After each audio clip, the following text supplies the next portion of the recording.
I've been married to Kathy for more than 30 years. We met when we were young, and now I'm 59, and she's 55. We have 3 adult children. Our life together has had its good and bad times, but we've always been there for each other. Kathy means the world to me. Kathy has some friends who believe in things like feminism, identity politics, and social justice. It's a bit different from what I think, but that's okay. People have their own ideas about these topics. Kathy and we sometimes talk about these things and try to understand each other's viewpoints. I did not pay attention to these ideas that Kathy had or was starting to develop. For me, they were all nonsense. Kathy had some strong views about how women were oppressed for a long time, which sometimes scared me. She, personally, hadn't experienced depression or discrimination. I found these discussions unsettling, so I often tried to change the subject when they came up. I have seen these woke women on TV shouting and talking all nonsense and screaming on people when they did not have any logical answer. I worried that Kathy was getting influenced by them. One day, she started questioning our marriage, saying it had become dull. I suggested therapy to work on our relationship, but she wanted to go on a solo vacation instead. I reluctantly agreed, but later found out she went with her friends who I thought were toxic. When Kathy returned from her vacation a week later, she looked like a completely different person. She had cut her hair short, and there was an unusual aura about her. It felt like she was someone I had never met before. She didn't hug me or show any affection when she arrived, which was unsettling and made me feel like a stranger to her. Kathy continued to spend more time with her friends and engage in protests, some of which I didn't support. I had a serious conversation with her, expressing my concerns about the direction she was heading. I told her that she needed to reconsider her choices. However, she didn't listen and continued with her activities. Things escalated when she was detained for participating in a protest that disrupted traffic. I had to pick Kathy up from the police station, and during the ride home, we had a very heated conversation. She remained silent throughout, which left me even more concerned about what was happening with her. Kathy began using social media, specifically TikTok, to share her feminist ideas. She started gaining a decent following, and it became clear that she was investing a significant amount of time and effort into her videos. She would spend hours getting dressed and creating her content for the platform. Her social media activities seemed to be consuming a lot of her time and energy. One day, I stumbled upon one of Kathy's videos, and I was horrified by the message it conveyed. In the video, Kathy was saying, "Good morning. Do you want to become a miserable older woman?" I don't think any of us do, but we've all seen those women who seem unhappy, always complaining and nagging their husbands. We hope we never become one of them. You know how it happens. It often starts with raising a family, working hard, and then suddenly, in our 50s or 60s, we realize we have nothing for ourselves. We don't have a life separate from our family or husband, and we end up presenting everyone. So here's what I think. We need to create our own lives. We need to have something that's just for us, something that makes us feel fulfilled and alive. Even if we have a good marriage, we can still be unhappy.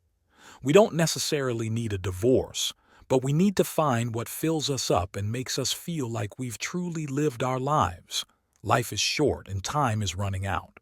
What if this is our last year? Would we want to live it the same way we are now? I doubt it. So let's find a way to live every day, enjoy our marriages if they're good, and be our own people, separate from our husbands and children. Women should get unstuck and explore the world. There's so much out there for us, and it doesn't end when the kids move away. We can find fulfillment and happiness in many ways. Anyway, I hope that helps. I felt that she was encouraging women to get divorced. I went home that evening and confronted her, and to my shock, she said that she was leaving and had already packed her bags. I tried to stop her, but she shot back and said that she is bored with her life and she wants freedom and happiness. She does not want the responsibilities of her being the grandmom or being my wife. She wants to enjoy her life and wants to explore more outside this prison. I was speechless and felt that I had lost my wife to toxic people who have poisoned her mind. I did not stop her and just said that I'll miss her and asked to come back as soon as her exploring is over. She had moved into a smaller apartment in the center of the city. I had informed my kids about their mother, and they all said that she is just going through a phase and will get back home soon. I agreed as well and just waited for her. My wake was cut short soon and turned to shock as I received the divorce papers. She had all this planned and was not in any phase. I called Kathy, but she did not answer. My kids during this time did try to talk my wife out of divorce, but she shut them down as well. A few weeks later, we had our divorce settled, and after 30 years of marriage, I was single. Next day, I saw Kathy posting a new video. Well, I did it. Here I am on my new bed, which feels like a princess bed. It rained all day yesterday while I was moving, but today I woke up feeling different. I felt free, like a weight had been lifted off me, and I was genuinely excited for the first time in years. My place is still a bit of a mess because I haven't unpacked everything yet, and the apartment is pretty small, so I'll need to organize like crazy. But I'm really grateful for this change. It's been a couple of weeks of non-stop moving, but now I'm finally settled into my new apartment. I'll give you a little tour of it tomorrow. For now, I just wanted to say hello. And my very handsome boyfriend is making dinner for me. Life is good. I was angry and was heartbroken. She broke my home and now has broken my heart. My kids also saw the video and called me to console me and asked me to move on with my life. Eventually, I did move on and found an amazing woman, Maya, who was in her early 40s. She was a high school teacher and was single. We hit instantly and now have been going steady. I never informed my ex-wife, and I did not think it is important. I planned a trip with my kids and Maya so that everyone can know each other and get along. Maya asked me to invite my ex-wife Kathy, as she felt it was important that she knows that there is someone in my life. So, I called Kathy and invited her. Initially, she did not agree to join our trip. I did not tell her about Maya by then. My daughter later called her and asked her to join and informed that the invitation would not be extended again. I had hired an amazing boat ride for all of us, and Kathy was the last to join us. She came alone. I introduced her with Maya and told her how happy I am with Maya. I wish I could click a picture of Kathy at that very moment. Her face was red, and it seemed that she was not expecting me to get a life from me. Throughout the trip, I enjoyed Kathy's disgust towards Maya and me. Although Maya had a noble intention, but I was really enjoying the results. A few days later, we saw another video of Kathy. The last few days have been extremely traumatizing for me, and I blame myself for it even though I know it's not entirely my fault. I knew on some level that I'd have a strong physical and emotional reaction when I found out that my estranged husband was in a new relationship. We've been separated for a year, but we still spend some time together as a family, and he had reassured me many times that he wasn't seeing someone else. However, it turned out he was. I was unsure about whether I should have gone on the trip. I didn't want my ex-husband to get the wrong idea, but my daughter convinced me to join. She said that he might not invite me again, and looking back, I'm sure why she thought that. What hurt me the most was not that he was in a new relationship. I have a boyfriend myself, but that he didn't tell me. I felt safe around him, thinking he still loved me. He even invited me on a trip with him and our daughters, which I accepted. However, during the trip I discovered some hurtful texts, and it was horrifying. The trauma that followed was intense. I had a physical and emotional breakdown, and I felt like I had completely lost control of my emotions. It was a terrible experience, and I'm struggling to cope with it. Her upset wasn't about losing me. It was more about losing the exclusive access to my resources and the stability he provided. The specific trigger was when she discovered I was telling another woman that I loved her, not just that we were involved romantically. Unlike Kathy's boyfriend, who was only interested in casual relationships, typically don't invest financially and emotionally in her. But when a man like me is in love, he often wants to build a life with the woman he loves. For Kathy, the real trauma was losing her place in my life to another woman. I began receiving numerous calls from Kathy where she expressed her remorse and reminded me that I had asked her to come back. In response, I told her that it was too late and she would no longer be a part of my life. That boat has sailed.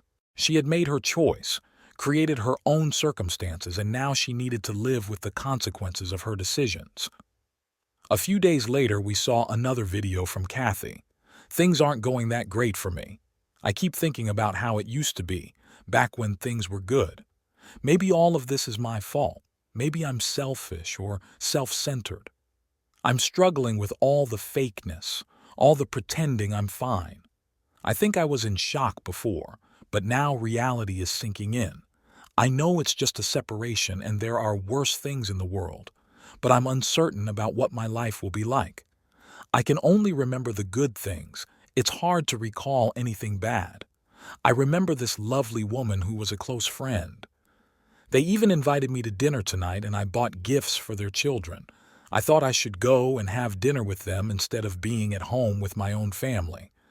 I don't know why I feel this way, but I miss my family being a family. Maybe it's worth staying miserable if it means having my family back, because without them, I don't know who I am anymore. I'm not crying because I'm drinking. I'm crying because it's just really hard. I hope you're having a happy Saturday. I'll probably be okay later. It's just that everything I've ever known feels like it's gone. My family isn't together anymore, even though they're physically here. I'm going to go sit with another family, and it's nice they invited me, but it's not easy. My daughter called me up and asked to do something, but I told them their mother chose this life, and I did try to stop her. She wanted freedom. She has freedom. She has a new love life, and she can explore the world as she wants. My daughter agreed and said that she agrees with every word I said, but she cannot help but feel for her mother's bad choices. A few days later, there was another video. Good morning. Sometimes I wonder what I'm doing and why I made the choices I did. Last night, I had a dream about my estranged husband. He came to me, saying he'd hurt his hand badly and was crying. In the dream, he needed my help and I suggested moving in to take care of him. It felt like we were starting over the way things used to be. It was an upsetting dream and it's not even possible. It's just how dreams are, I guess. My body is telling me that I still love him and I always will. But things are different now. Sometimes I get angry and think, why doesn't he believe that I should have a fair share? He wants to give me some money, but it's not enough. All the things we had were partly because of me. My parents lent us money and I played a significant role in helping him, encouraging him, and being there for him, even when things went wrong. I made mistakes and I paid for them, especially when I left. It seems like everything he did was okay, but everything I did was my fault. I'm constantly blamed for everything, so now I'm at this point in my life. He has more money than I do, and I'm struggling to find a decent place to live. Some people, especially men, think that women don't deserve anything, that they're freeloaders, and that they should just fend for themselves. After 30 years of taking care of someone, I feel undervalued, like I have no worth. It's hard, but it's not worth. It's hard. I saw the video and felt that she has now lost her mind. She did receive her share of fortune as part of the divorce settlement. I did everything by the book and as per the law. She cannot gaslight me and make me look like a villain in this story and cannot blame me for her bad choices. I wanted to retaliate and wanted to sue her for her video. Maya then stopped me and asked me to ignore her. My kids called Kathy and told her to apologize for what she posted, or she will be cut off from everyone's life. Kathy, having no choice, did post a lame apology citing her mental health as a reason. I got married to Maya a few days later and I did unfollow Kathy on all my social media accounts.